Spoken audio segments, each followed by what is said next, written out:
Hello everyone, my name is Infinity. Welcome back to my channel. If you are new, then this is Magnetize Yourself, where we talk about life, love, spirituality, and of course the law of attraction. If you enjoy my videos and resonate with my content, please do click the subscribe button and the notification bell to get updated whenever I post new videos.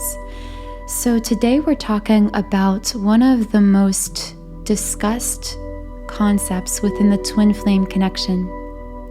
And this is the twin flame runner, and specifically why twin flames run. Twin flames so often run or physically remove themselves, withdraw themselves from the connection so frequently to the point that this has actually made its way into one of the set stages of the twin flame connection. Now, of course, I will say that it isn't necessary for twin flames to run in every case, meaning that we as twin flames come into this earth, into this incarnation, with different soul intentions. We choose to experience different kinds of expansion within this twin flame connection. And there are cases, rare cases, but it is possible for two twin flames to come to this earth, meet very quickly, very early on, to only have eyes for each other in that kind of physical, romantic figure of speech we use, to only be together, to physically only choose one another in the physical 3D world over and over again, and to never date other people, to never break up, to just live kind of this happily ever after fairy tale romance. This does happen, although it's really rare.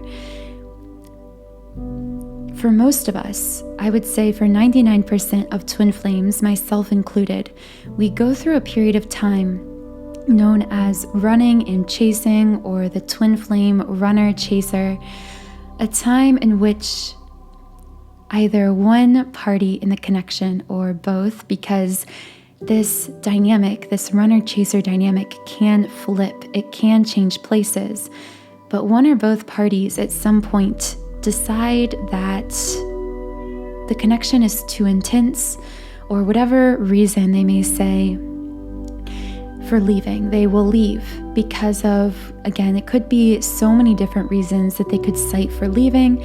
Sometimes they might just ghost completely up and leave out of the blue with no explanation given. And this results, whether it's a physical, literal separation, and we're living together, we're in a relationship, and now I am leaving physically, or whether this is an emotional disconnect, someone saying they need space, need distance, don't want to communicate as much or even at all with their twin flame. Whatever kind of disconnect is experienced or is created in the physical world, I should say, this is extremely painful. It results in a lot of pain, not just for the so-called twin flame chaser, the one who is left standing, but for the twin flame runner. Many people don't realize that within the twin flame connection, regardless of whether you are labeled as the so-called runner or chaser, you equally experience pain in that period of time we call separation. So then, of course, the natural question is, if separation is so painful emotionally, even very physically, we experience physical symptoms of pain as a result of this separation, sometimes even called a separation sickness. If it is so painful, then why does it happen? Why would a divine counterpart choose to withdraw from the connection in any way if it causes so much pain on a soul level for both people within the connection. So in this video, I want to explore some reasons that twin flames run. I'm hoping that if you are someone who is in a period of emotional or physical separation with your divine counterpart, or alternatively, if you are the runner, if you are someone who has gotten cold feet within the connection and withdrawn in some way, regardless of which side of this equation you are on right now, I hope that this video helps you to feel seen and supported and understood along this path. In fact, that is my goal through all of these podcasts, through all of these videos and the readings I do. My number one goal is to create a space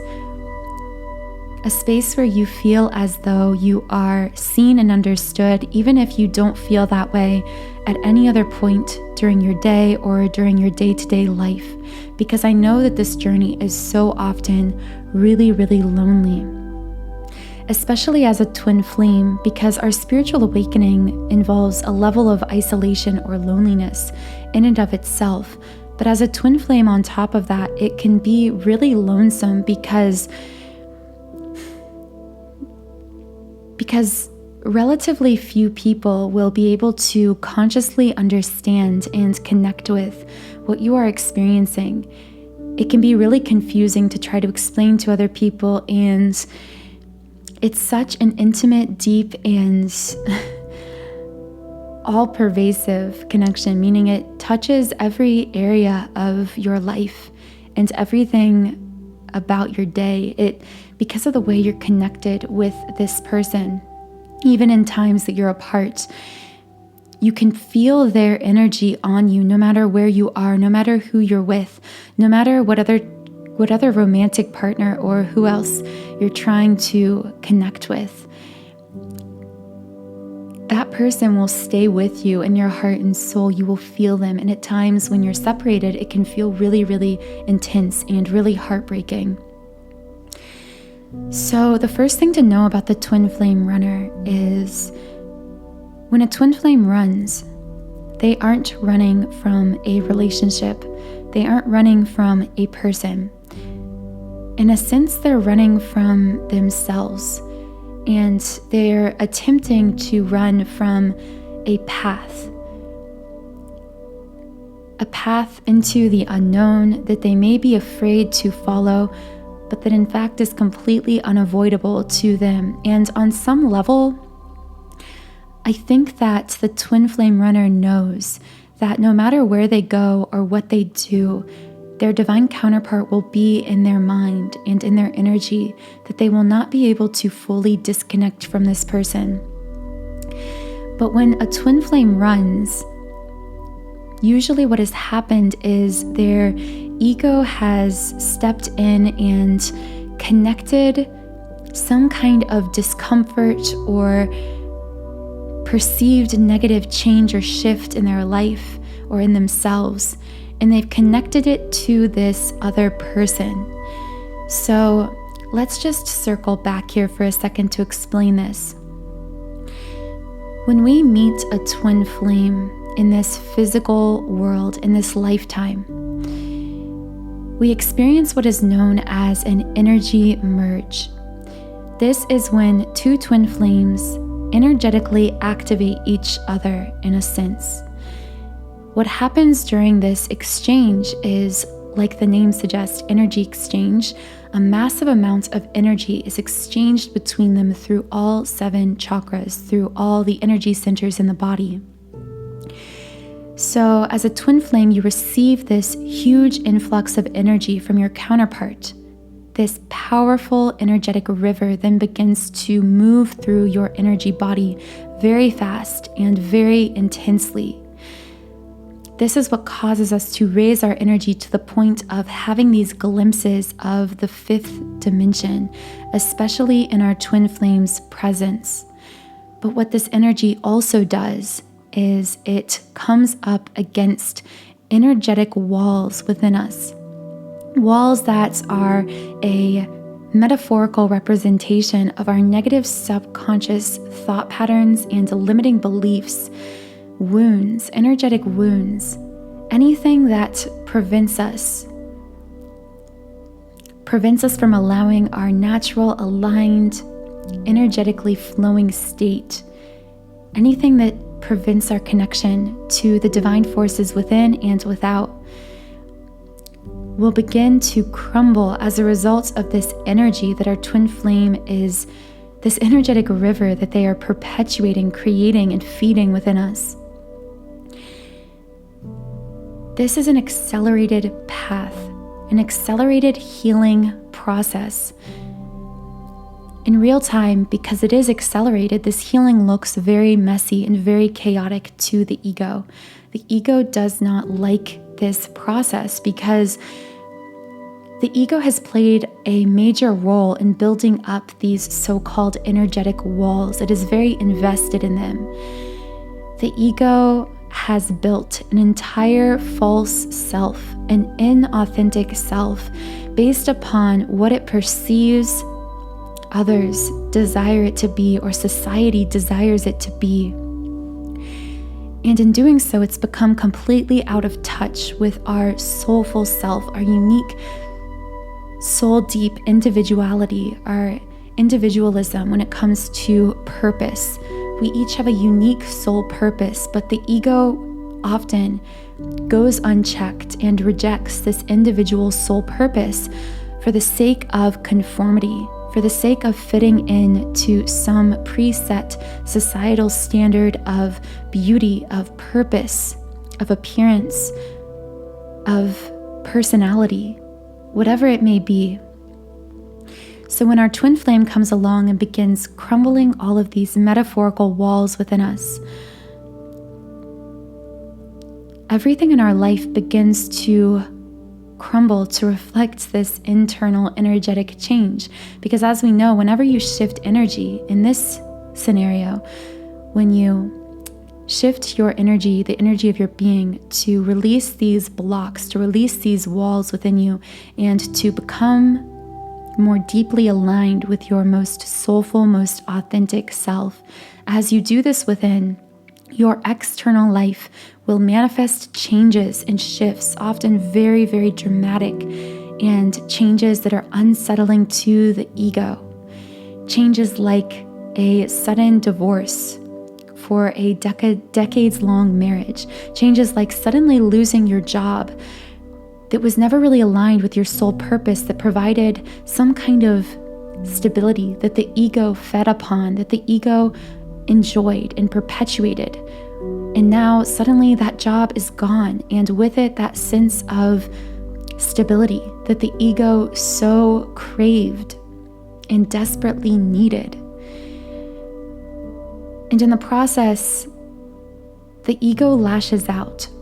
So the reason twin flames run is because subconsciously, usually, this isn't normally something they're consciously aware of, but the ego sees these changes. And again, the changes will be different for everyone. I gave a few examples, but this could be anything, even changes in friendships, losing friends, feeling isolated.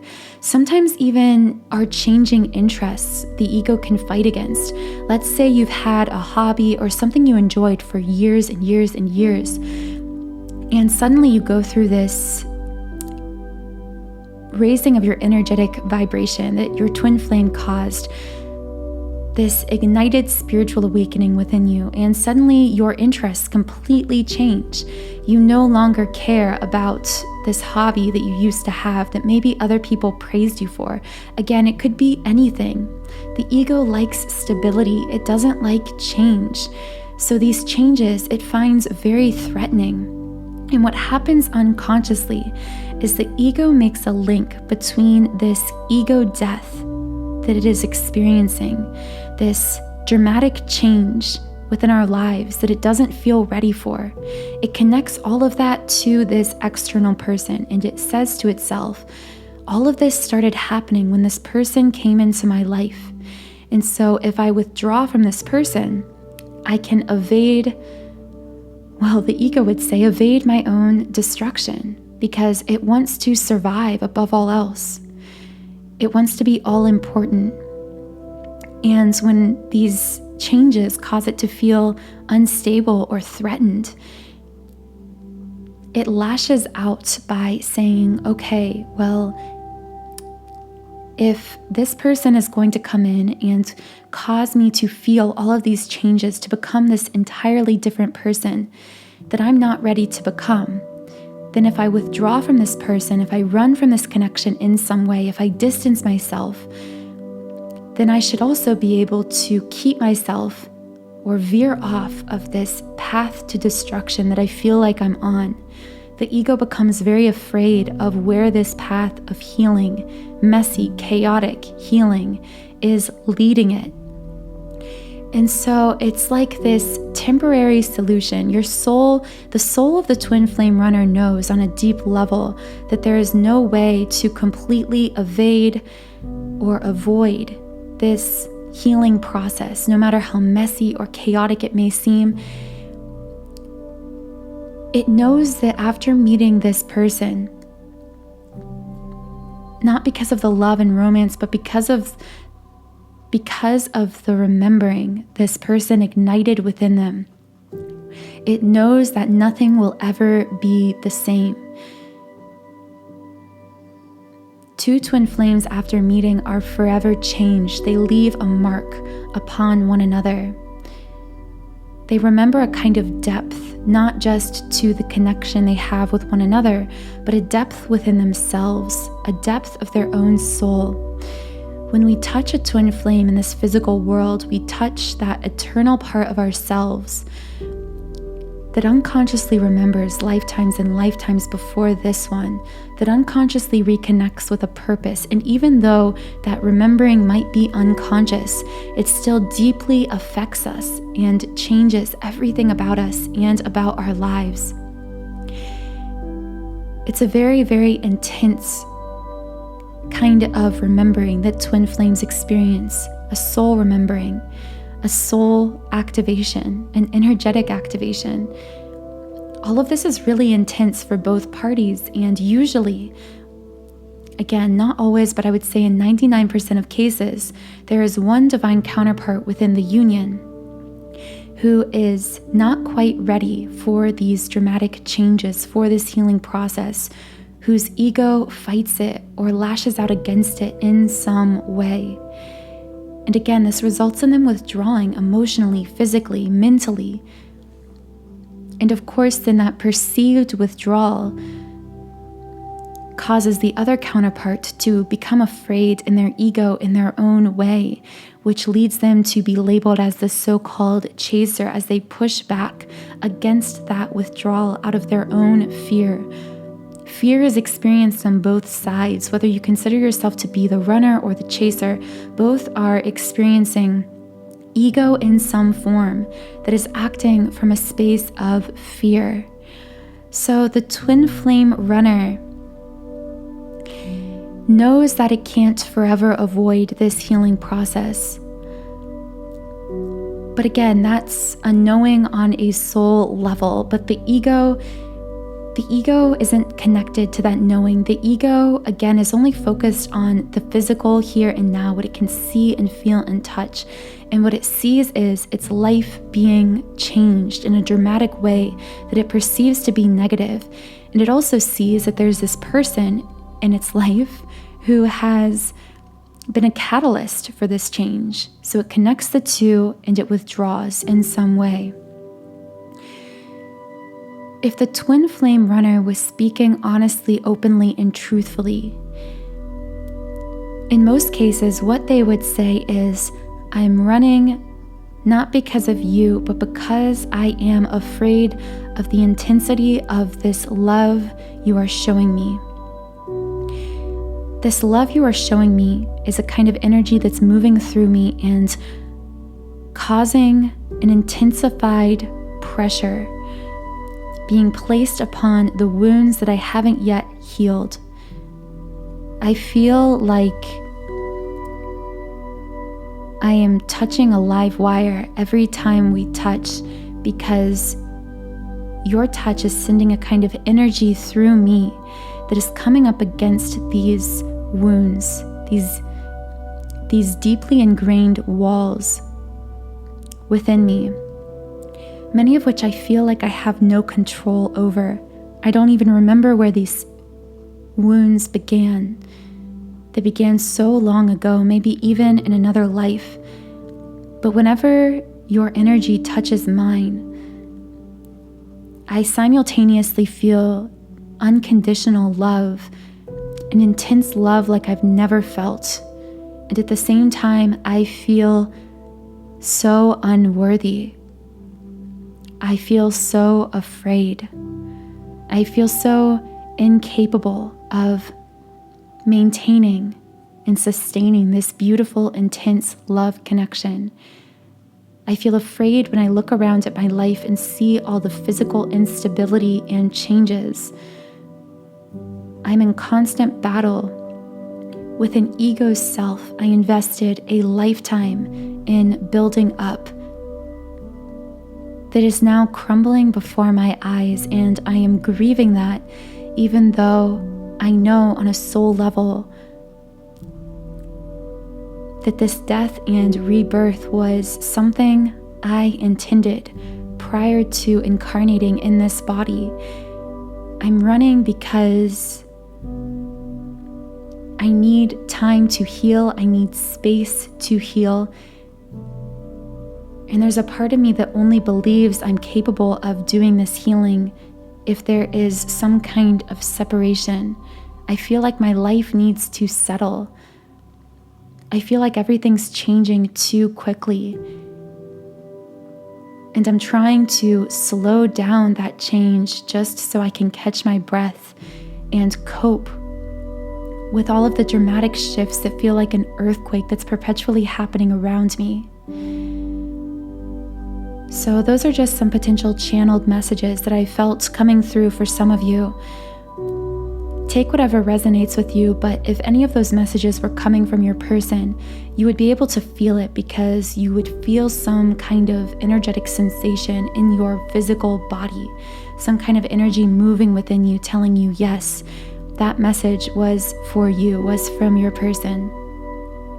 I hope that through this video, I provided some kind of an understanding for why twin flames so often run or try to withdraw from the connection in some way. When we are in a period of running and chasing, or even of separation, one key fact about the twin flame connection that is so easy to forget or to lose connection with is the fact that this connection is naturally magnetic. In fact, it is the most magnetic connection we can experience to any other person on the planet, because all romantic attraction is based on some kind of resonance.